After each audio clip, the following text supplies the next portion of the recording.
Hey guys, welcome back. It's Josh with the Financial Advisor Car Guy.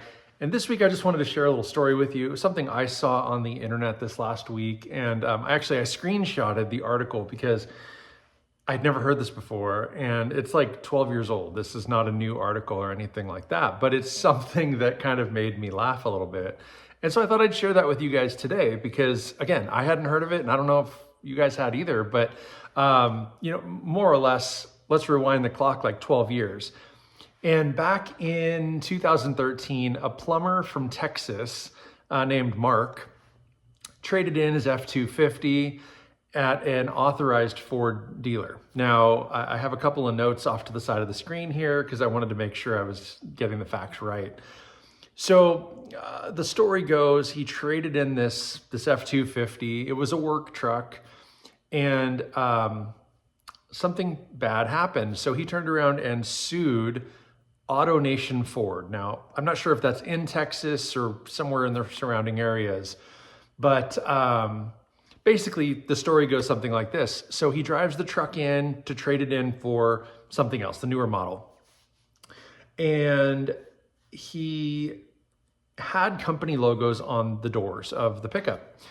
And so he goes to trade it in, and the dealership wants the truck in trade. So they say, you know what, don't worry about it.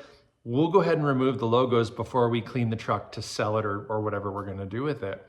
So don't worry about that. Just like leave it the way it is. We'll take it in on trade and give you the new truck, and away you go. Cool. That was in, I think, October, something like that, September or October. Well, then 1 month later, October, November, something like that, the truck actually goes to auction. And what's crazy about this is it's successfully auctioned, but the buyer is somebody in Turkey. So some guy in Turkey is buying a truck sight unseen at auction from a Ford dealer in Texas. Okay, nobody thinks anything weird of that. Well, fast forward again, just a few months later, it looks like in 2014, there's a viral pic on the internet. And what this Texas plumber named Mark sees is this. He sees his truck outfitted with ISIS, machine guns, all this stuff, what's crazy is it then leads to him personally receiving over 1,000 threatening texts, calls, emails. He even got death threats and was visited by the FBI numerous times.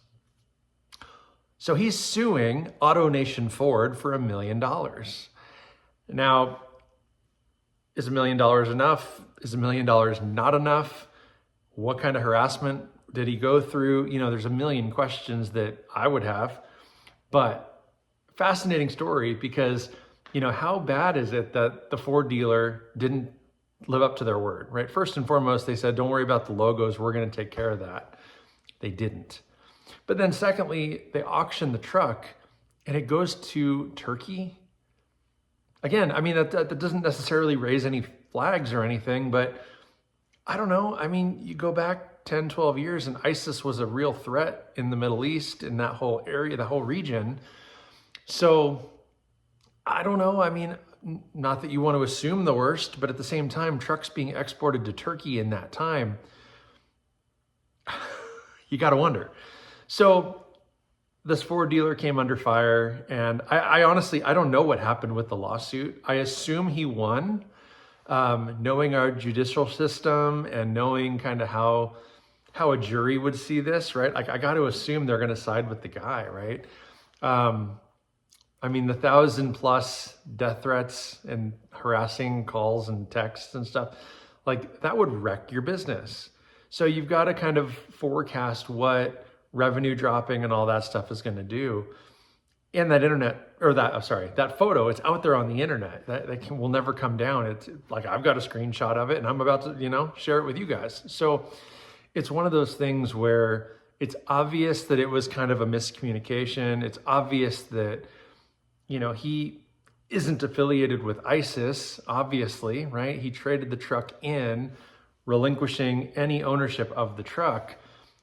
But the Ford dealer really did fail him in not correcting and living up to their word and really removing those logos like they said.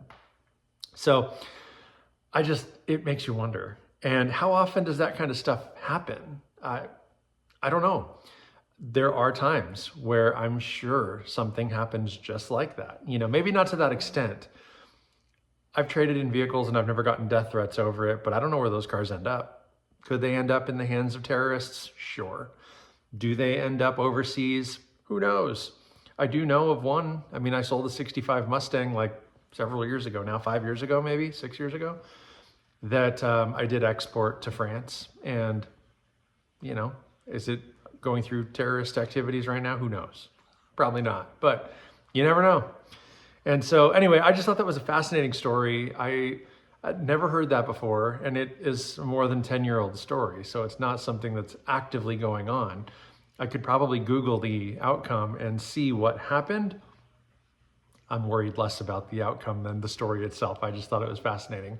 But AutoNation Ford, I would have to think, remedied it one way or another, whether it's giving the guy a new truck, I don't know, paying him this $1 million.